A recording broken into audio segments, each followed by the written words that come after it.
Dash refers to the use of technology for communication and processing information.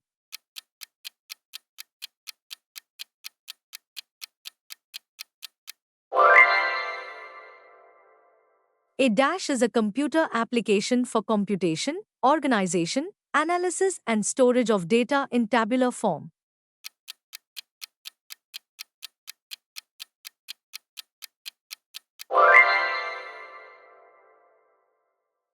A dash is the intersection of a row and a column in the worksheet where data is entered by the user.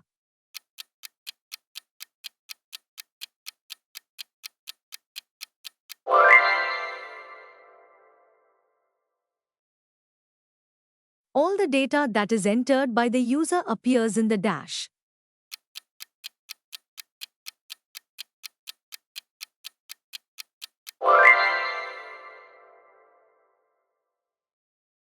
To perform a calculation, the dash symbol is used, which indicates a formula has been used and the calculation is to be done.